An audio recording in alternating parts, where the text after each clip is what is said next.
নমস্কার বন্ধুরা, ঝুমা রান্নাঘরে আপনাদের সবাইকে স্বাগত। আজ শেয়ার করব একটা কম তেলে কম সময়ে তৈরি হয়ে যাওয়া আর কম মশলায় বিকেলের টিফিন বা বাচ্চাদের টিফিন শেয়ার করছি।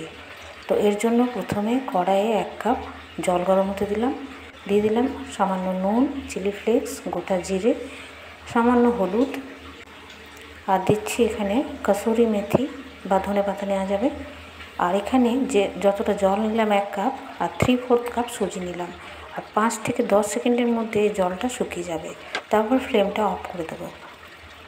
জলটা শুকিয়ে যাবে, একটু নাড়াচাড়া করে নিলাম ফ্লেম অফ অবস্থায়, আর নামিয়ে নিলাম। এবার পারলে গরম অবস্থাতেই এটা মেখে নিতে হবে। হালকা গরম অবস্থাতেই এটা মেখে নিলাম। এবার এটাকে একটু স্মুথ করার জন্য এখানে 2 চামচ আমি বেসন ব্যবহার করলাম। যেহেতু এটা হেলদি করছি তাই ময়দা ব্যবহার করছি না। এই ডোটা এরকম হবে যেন খুব পাতলা না হয়ে যায় বা শক্ত না হয়ে যায়, মিডিয়াম হবে, নাহলে স্ন্যাক্সটা তৈরি করা যাবে না। আর একটু সাদা তেল মাখিয়ে রেস্টে রেখে দেবো। 10 মিনিটের জন্য আমি এটা ঢাকা দিয়ে রেখে দিচ্ছি। এইবার কড়াইতে 1 চামচের মতো সাদা তেল গরম হতে দিলাম। এখানে এক বড় চামচ আদা কুচি আর কাঁচা লঙ্কা কুচি একটু বেশি নিলাম। আর কোনো মশলা বিশেষ নেই, খুব কম মশলা স্টাফিংটা, অথচ খুব সুন্দর একটা গন্ধ আসবে স্টাফিংয়ের মধ্যে। এখানে আমি প্রেসার মটরশুঁটি 2 চামচের মতো নিয়েছি, বা এর সাথে এর পরিবর্তে রোস্টেড বাদাম ব্যবহার করা যাবে। আর আমি এখানে সেদ্ধ করা আলু 3টে ছোটো সাইজের গ্রেট করে দিয়ে দিলাম নুন। আর এখানে ভাজা মশলা, গরম মশলা, আমচুর পাউডার, পুদিনা পাতা কুচি ব্যবহার করেছি, তারপরে ধনে পাতা। আর এখানে পুদিনা পাতা কুচি নিয়েছি, খুব ভালো করে মিশিয়ে নিলাম। এটা একটা ফ্লেভারফুল খুব স্টাফিং তৈরি হবে। ইনগ্রিডিয়েন্টসগুলো আদা, পুদিনা সব কিছু একসাথে গন্ধটা খুব ফ্লেভার আসবে। বেশি মশলা নেই, এটা রেস্টে রেখেছিলাম স্টাফিংটা। এই ডোটা আর সেটা একটু স্কোয়ার করে ডোটা বেলে নিচ্ছি। এইভাবে বেলে নিয়ে করছি, এরকমভাবে মোটামুটি একদম পাতলাও না, মিডিয়াম করে বেলে নিলাম।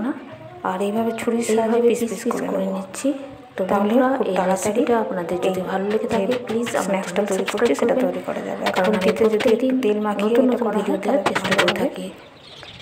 তো এবার এক একটা পিসকে পাশে থাকা বেল বাটনটা অবশ্যই ক্লিক করবেন, তাহলে যখন আমি নতুন নতুন ভিডিও দেবো আপনাদের কাছে। এটা এইভাবে করছি যে একটু বেলে নিয়ে পাতলা করে নিচ্ছি।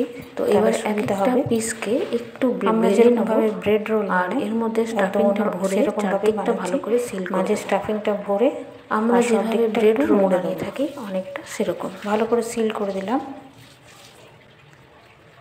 একটু শেপ দিয়ে নেবো ভালো করে হাতের সাহায্যে।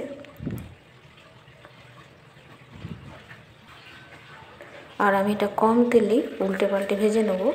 আর যদি ডুবো তেলে ভাজা হয় তাহলে সব দিকটা সমান কালার আসবে। সেটা ডিপ ফ্রাই করা জিনিস অবশ্যই খেতে ভালো হবে, কিন্তু কম তেল ব্যবহার করে নাড়াচাড়া করে করছি। আর একটু তাহলে সময়টা একটু লাগবে কম তেলে রান্না করলে। তো সব দিকটা উল্টে পাল্টে ভেজে নিয়ে তুলে নিলাম।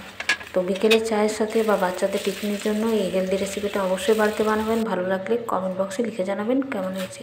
আর বাইরেটা ক্রিস্পি, ভেতরে ফ্লেভারফুল একটা আলু স্টাফিং, দারুণ খেতে, কম মশলা দিয়ে তৈরি, কম সময়ে হয়ে যাবে। তো ভিডিওটা লাইক করবেন, শেয়ার করবেন। আবার অন্য একটা ভিডিও নিয়ে দেখা হবে। ভালো থাকবেন, ধন্যবাদ।